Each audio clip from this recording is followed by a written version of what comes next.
무조건 사야 한다는 갤럭시 Z 폴드 6. 저희는 행사 초대도 못 받고 협찬도 하나 없어서 직접 1,500만 원 주고 다 샀으니까요. 더 객관적이고 솔직하게 전작과 얼마나 달라졌는지 알려드리겠습니다. 첫 번째는 가장 변화가 큰 외관이에요. 외관 변화가 적기로 유명한 폴드치고 꽤 많이 달라졌죠. 색상은 기본 색상 3가지에 삼성닷컴 전용 컬러 2가지로 출시되었습니다. 이 중에 핑크와 네이비가 폴드에 새롭게 적용된 컬러죠. 외관에서 디테일한 변화도 보여드리면요. 먼저 카메라가 커지면서 렌즈 사이의 간격이 줄었습니다. 그리고 둥그렇던 모서리가 각지게 변해서 더 사각형에 가까워졌죠. 이게 정면에서 보면 차이가 큽니다. 그냥 바형 스마트폰을 들고 있는 것 같아요. 측면 프레임은 유광에서 무광으로 바뀌고 아예 평평해졌어요. 전체적으로 외관은 깔끔해졌지만 손을 쥐었을 때 각진 느낌 때문에 그립감에서는 호불호가 갈릴 것 같습니다. 이외에 하단 스피커 모양도 S24 울트라처럼 일자형으로 바뀌었는데요. 여기서 한 가지 걱정인 건 S24 울트라처럼 스피커망 이슈가 생길 수 있다는 거예요. 당시에는 성능에 영향을 주지 않았기 때문에 공식적으로도 불량이라고 인정해주지 않았었죠. 이번에도 이와 관련하여 추가 이슈가 생길지는 지켜봐야 할 것 같습니다. 그리고 폴드6의 핵심 변화로 역대 폴드 중에 가장 얇고 가벼워졌어요. 두께는 펼쳤을 때는 0.5mm, 접었을 때는 1.3mm로 줄어들고요. 무게도 전작보다 14g 가벼워졌죠. 양손에 하나씩 들고 비교해보면 조금 더 가벼워졌다는 느낌이 들긴 합니다. 폴드6의 외관 변화가 역대급인 만큼 전작보다 사용성이 뛰어난 건 확실하죠. 두 번째는 디스플레이입니다. 먼저 메인 디스플레이 최대 밝기가 전작 대비 48% 증가했는데요. 최대 밝기가 높을수록 빛이 많은 야외에서도 선명한 화면을 볼 수 있죠. 그래서 실내와 야외 각각 영상을 시청해보았습니다. 밝기 차이는 이 정도예요. 한눈에 봐도 폴드6 화면이 더 또렷하게 보일 만큼 화면 밝기 차이가 큽니다. 그리고 화면 비율도 개선됐는데요. 가로로 2.7mm 길어지고 세로로 1.4mm 짧아졌습니다. 덕분에 펼쳐서 영상을 볼 때 폴드6의 레터박스 비율이 조금 더 적고요. 접어서 사용할 때도 키패드 간격이 넓어져 오타도 덜 생깁니다. 세 번째는 힌지입니다. 전작과 동일한 플렉스 힌지가 적용됐죠. 단 전작보다 두꺼운 UTG를 사용해 접히는 부분의 화면 주름이 옅어졌습니다. 직접 만져볼 때도 힌지의 움푹 파인 정도가 달라졌어요. 실제로 형광등 아래에서 비교해보면 더 확실하게 알 수 있습니다. 주름이 완전히 사라진 건 아닌데요. 거슬리지 않을 정도로 개선되었어요. 네 번째는 성능입니다. S24 울트라와 동일한 스냅드래곤 A 3세대 칩셋이 탑재됐는데요. 칩셋 점수만 보아도 전작보다 최대 38% 향상됐고 실제 기기 성능 점수에서도 차이가 나죠. 올해 출시된 S24와 비교해보면 울트라와 비슷한 정도까지 따라왔습니다. 하지만 성능 점수보다는 실사용에서 어떤 차이가 있는지가 더 중요하잖아요. 그래서 성능도 직접 테스트해봤습니다. 자주 사용하는 앱을 선정해 앱 실행 속도를 비교해보았는데요. 대부분의 앱 실행 속도가 비슷했어요. 따라서 기본적인 용도로만 사용한다면 큰 차이는 없을 것 같습니다.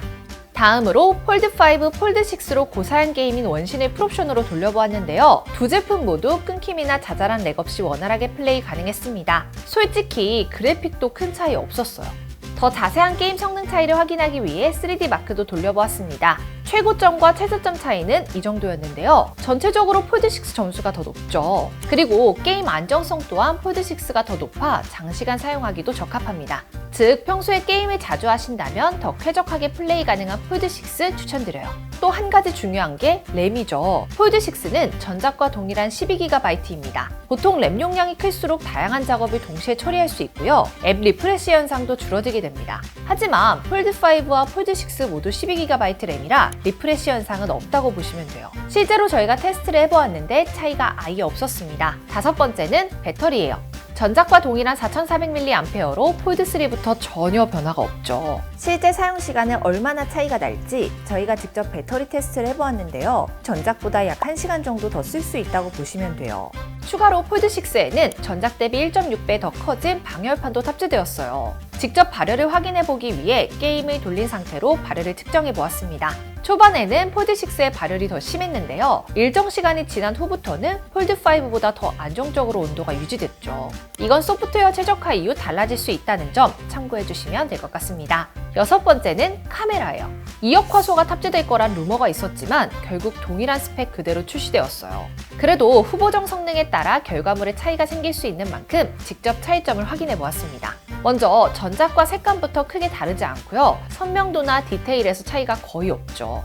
야간 모드에서도 마찬가지입니다. 폴드6가 조금 더 밝아졌을 뿐 뭉개짐 정도나 선명도에서는 차이를 느끼기 힘듭니다. 줌에서는 폴드6의 2배 줌이 광학줌 수준으로 업그레이드 되었는데요. 직접 2배 줌을 해보았을 때 조금 더 선명해졌다는 느낌이 듭니다.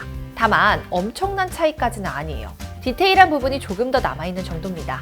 커버 디스플레이 카메라와 UDC 카메라 또한 색감이 더 차분해지고 보정기가 빠지면서 더 현실적으로 나온다는 차이만 있어요. 동영상도 비교해봤습니다. 사진 촬영과 마찬가지로 차이를 찾기 힘들 만큼 똑같아요.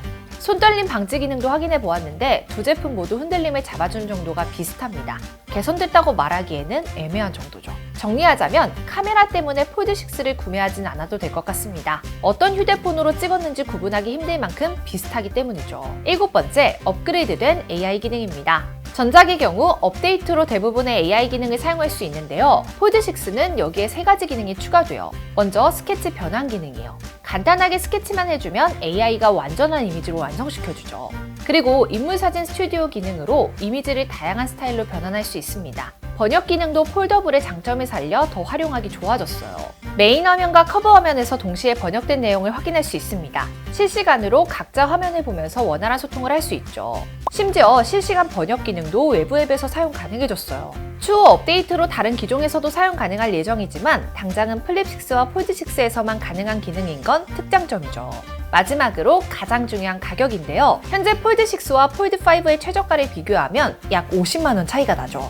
따라서 폴드 구매를 원하시는 분들은 가격 차이와 폴드6의 변화점을 고려해 선택하시면 되는데요. 스펙 한 번에 정리해 드릴 테니까요. 참고해 주시기 바랍니다. 만약 게임을 자주 하시고 휴대폰을 들고 장시간 사용하신다면 폴드6를, 일반적인 용도로 자주 사용하고 외관 변화도 크게 와닿지 않는다면 50만 원 저렴한 폴드5를 추천드립니다. 그리고 단통법 폐지 소식도 들으셨나요? 저희 아정당은 휴대폰 지원금 최대 50만 원, 아이들폰도 약정 없이 개통 가능합니다. 탁재원이 믿고 선택한 아정당에서 인터넷 가입부터 정수기 렌탈, 이사 서비스까지 받을 수 있어요. 약정 끝난 인터넷이나 정수기, 가만히 놔두면 한 푼도 못 받는 현금 지원금을 1833-3504로 전화 한 통만 주시면 인터넷 가입 시 최대 48만 원, 가전제품 렌탈 시 최대 30만 원까지 지급해드립니다. 저희 아정당은 가입자 수와 규모가 전국 1위에 누적 후기도 1.7만 개로 믿을 수 있고요. 상담센터와 매장이 전국 7곳이나 있어 즉각적인 서비스 제공까지 가능합니다. 이사할 때도 아정당, 혹시나 발생하는 문제도 아정당이 적극적으로 도와드릴게요. 365일 밤 10시까지 언제든 전화주세요. 입당하라! 아정당! 오늘 영상도 도움되셨다면 구독과 좋아요 꾹 눌러주시고요. 그럼 다음 영상에서 또 만나요. 안녕. 최대 현금, 최저요금 보장, 업계 최다 고객 후기, 정당하게 받자. 아정당.